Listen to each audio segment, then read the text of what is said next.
안녕하세요. 만화 설명해주는 남자 나그네 스폰서입니다. 수이사이드 스쿼드 영화에 등장하며 멋진 모습을 보여줬던 조커 때문인지 조커의 역사에 관해 설명해달라는 요청이 많이 들어왔습니다. 그래서 오늘은 Clown Prince of Crime, 범죄의 광대 왕자 조커에 관해서 설명해볼까 합니다. 조커의 간단한 역사와 조커의 과거는 무엇인지에 관해 본 영상에서 다루도록 하겠습니다. 그럼 시작합니다. 이번 영상이 재밌는 건 제가 DC 세계에서의 조커 역사를 설명함과 동시에 조커의 등장과 부재가 배트맨 시리즈의 인기 상승과 하락 트렌드에 끼치는 영향에 대해서도 이야기해볼까 합니다. 처음 조커의 등장은 1940년에 발행된 배트맨 이슈 1화에서입니다. 조커 캐릭터는 밥 케인, 빌 핑거, 그리고 제리 로빈슨에 의해 만들어졌죠. 그 당시 만화 황금기, 즉 골든 에이지에 접어선 DC 회사가 만들고자 했던 캐릭터는 배트맨을 벅차게 만들 수 있는 전에 보지 못했던 캐릭터를 만드는 게 목표였습니다. 그 당시 존재했던 빌런들과는 다른 컨셉의 캐릭터를 소개하고 싶었죠. 아셔야 하시는 건 그 당시 40년대의 악당들은 그 사회의 악을 투영시킨 깡패라든지 조직폭력배, 은행 터리범 같은 시시한 범죄자들이 전부였습니다. 뭔가 일반인들의 상상을 초월하는 그런 범죄를 저지르는 빌런은 없었죠. 그 결과가 바로 조커였습니다. 조커의 목적은 배트맨을 감성적인 부분에서 그리고 정신적인 공격을 하며 배트맨의 한계점까지 몰아붙이는 것이었습니다.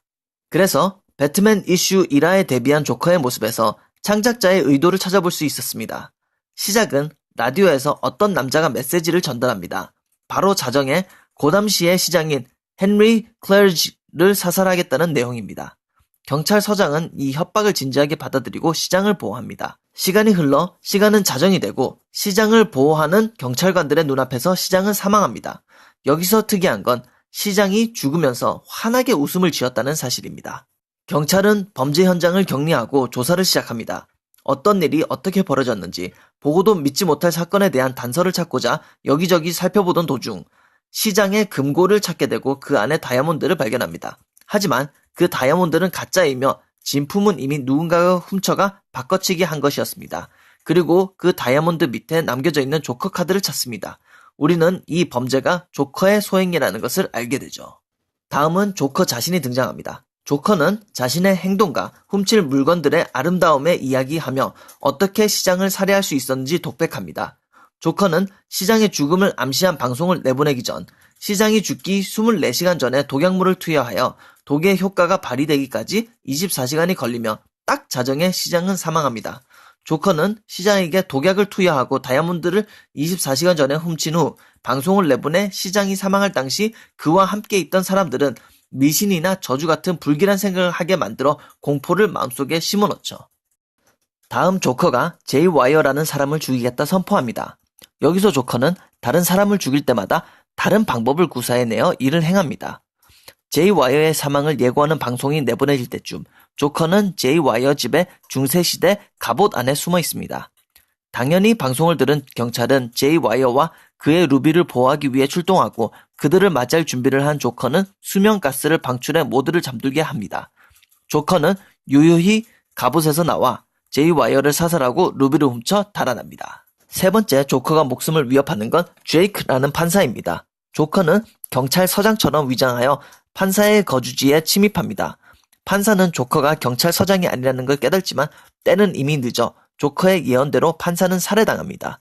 여기서 조커는 판사가 죽어야 하는 이유는 그가 조커에게 유죄 판결을 내려 감옥에 보낸 적이 있기 때문이라고 얘기합니다. 이 사건들은 배트맨과 딕 그레이슨의 주의를 끌게 됩니다. 당시 골든 에이지의 딕 그레이슨은 로빈으로 활동하고 있었습니다. 배트맨과 로빈은 조커를 추적하며 붙잡습니다. 여기서 유명한 장면이 나오는데 옥상에서 매달리는 조커를 배트맨은 떨어뜨리지 않고 끌어올린 후 감옥에 호송합니다. 이 모습은 앞으로의 배트맨과 조커의 관계의 전조가 됩니다. 앞으로 12화 동안 조커는 배트맨의 메인 빌런이 되어 등장합니다. 이유인 즉슨 독자들이 열광적인 반응을 보였기 때문이죠. 그들은 광대 커스튬을 입고 배트맨을 시험에 들게 하며 그를 붙잡기 위해 배트맨을 고난을 겪게 만드는 이 캐릭터의 매력에 빠지게 됩니다.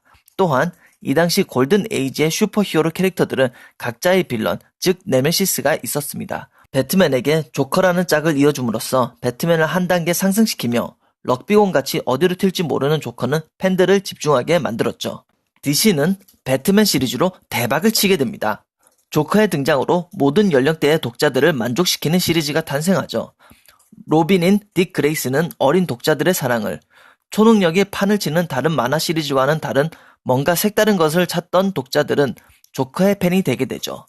차후 1951년 2월에 발행된 디텍티브 코믹스 이슈 168화에서 빌 핑거는 독자들에게 조커의 과거를 밝힙니다. 스토리의 시작은 배트맨이 범죄학 강의를 진행하며 한 사건에 대해 설명을 하죠. 그 사건의 범죄자는 레드후드라는 빌런으로 배트맨은 레드후드를 잡지 못하고 해결하지 못한 사건입니다. 레드후드는 어떻게 보면 뚜렷한 목표가 있던 캐릭터로 이 범죄 저 범죄를 저지르며 궁극적인 목표는 총 100만 불을 모은 뒤 은퇴한 후 편안한 삶을 살기 위해서였습니다. 당시 100만 불은 지금 돈으로 환산하면 9,200만 불, 대략 101억 정도 되는데요. 뭔가 굉장히 포부가 작은 빌런 같습니다. 어쨌든 배트맨은 레드후드를 몇 번이나 쫓지만 한 번도 붙잡지를 못합니다. 이후 레드후드의 목표를 알고 있는 배트맨은 미끼를 써 레드후드를 유인한 후 결국에 포획에 성공하죠. 레드후드의 헬멧을 벗긴 배트맨과 로빈은 그의 정체가 조커라는 것을 알게 됩니다. 그리고는 그가 말하길 배트맨과 레드후드가 에이스 케미컬에서 맞닥뜨렸을 때 도망가기 위해 산성용액에 뛰어든 레드후드는 헤엄쳐 도망나와 헬멧을 벗었을 때 본인의 피부가 창백한 하얀색으로, 입술은 새빨간색으로, 그리고 머리카락은 초록색으로 변한 걸 발견합니다. 레드후드는 본인의 새로운 모습으로 적들의 마음에 공포를 심어 넣을 수 있다 판단하고 조커라는 이름으로 활동하게 됩니다. 여기서 팬들의 의견이 갈리게 됩니다. 전통적인 부분을 고수하는 팬들은 이 이야기를 조커의 과거라고 주장하지만 대부분의 팬들은 제가 조금 이따 설명드릴 배트맨의 시리즈 중 대작 중의 하나인 킬링 조크에서 나오는 과거를 더 믿습니다. 잠시 앞서갔던 것 같네요. 자, 다시 돌아와서 조커는 등장 이후 유일하게 골든 에이지 내내 지속된 몇 안 되는 배트맨의 빌런입니다. 마블과 DC의 역사를 보면 골든 에이지가 막을 내리고 그 다음 실버 에이지를 맞이하던 50년대 중반에 만화의 장르들은 공상과학 또는 로맨스로 초점이 옮겨지기 시작합니다. 많은 빌런 캐릭터들은 이 시대의 변화에 적응하지 못하고 사라지게 되죠. 다행히 조커는 이 변화에 살아남게 됩니다. 하지만 더 큰 문제가 있었습니다. 1954년부터 급격한 변화가 미국에서 발생하기 시작하죠. 프레드릭 월텀이라는 독일계 미국 정신과 의사이자 심리학자가 한 책을 발간합니다. 이 책의 제목은 Seduction of the Innocent, 순수의 유혹으로 만화를 포함한 모든 미디어가 아이들의 정신건강에 미치는 해악에 대해 얘기합니다.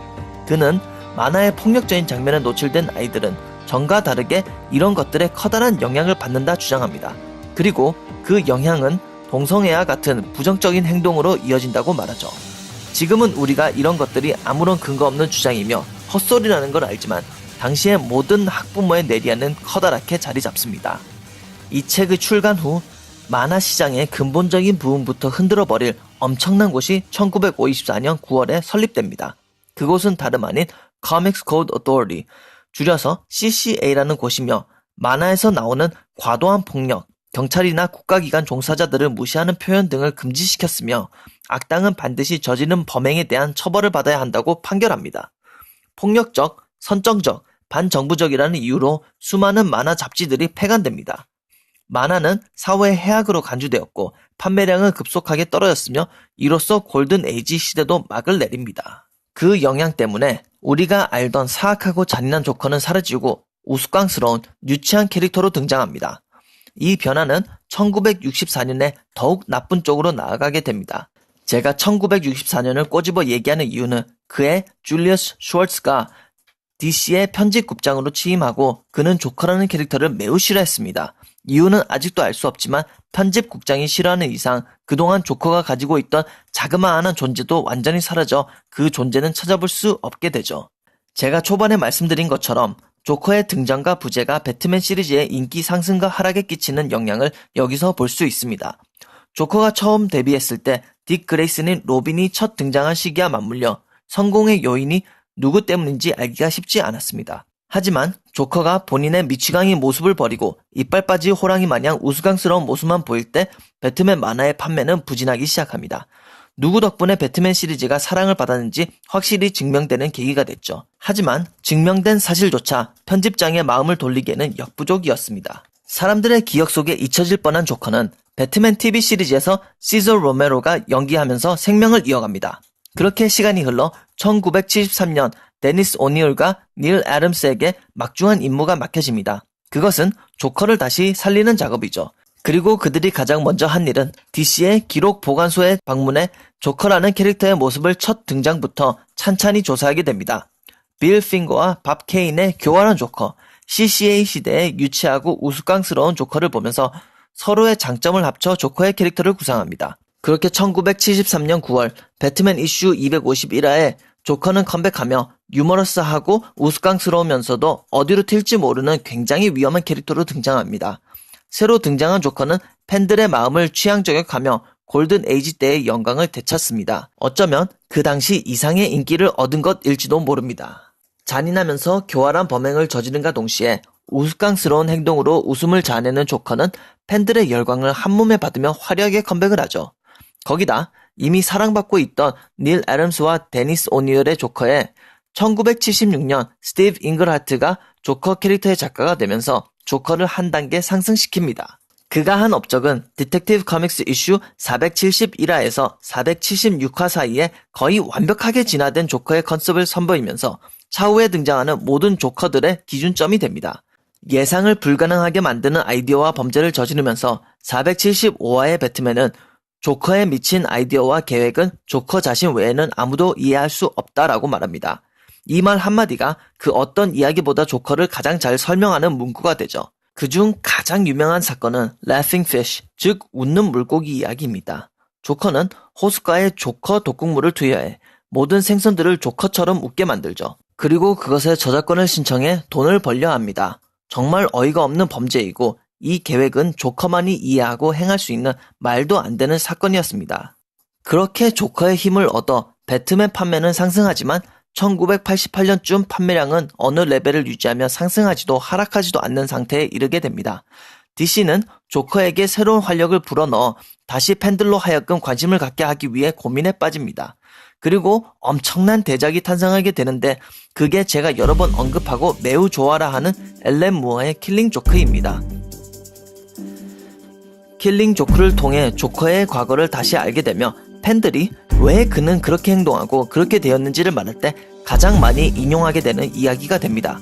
하지만 이 이야기조차 사실인지 아닌지 불투명한 이유는 조커 자신이 하지만 이 이야기가 사실인지 아닌지 불투명한 이유는 조커 자신이 킬링 조크에서 말했듯이 본인도 자신의 과거를 이렇게 기억할 때가 있고 저렇게 기억할 때가 있으며 선택이 많은 걸 선호한다라고 얘기합니다.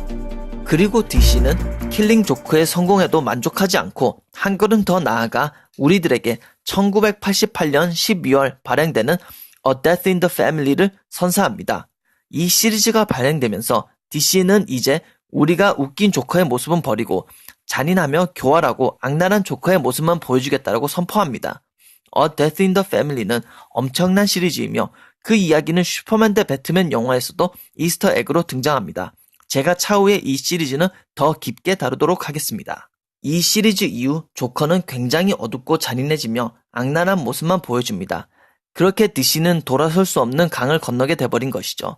이후 조커는 배트맨 TV 애니메이션에서 큰 인기를 얻게 되며 그 명성을 이어갑니다. 자, 이만 조커의 역사는 여기서 이만 줄일까 합니다. 물론 이 이후에도 엔드게임 같은 큰 시리즈에 등장하게 되지만 조커의 역사를 설명하기에는 충분했던 것 같습니다. DC의 역사와 함께 해온 깊은 내공을 가지고 있는 조커. 여러 모습을 보여주며 독자들을 웃게 하고 울게 했는데요. 이렇게 잔인하면서도 팬들에게 사랑을 받는 빌런은 또 없을 거라 생각됩니다. 조커에 대한 간단한 역사 설명 시청해주셔서 감사드리며 추천과 구독해주시는 많은 분들께 감사의 말씀 전달드립니다. 그리고 혹시 더 궁금하신 부분이 있으시면 언제든지 댓글에 달아주시면 답변 드리도록 하겠습니다. 앞으로도 전문적인 정보 그리고 흥미로운 스토리 전달해드리는 만화 설명해주는 남자 나그네 스폰서 되도록 노력하겠습니다. 감사합니다.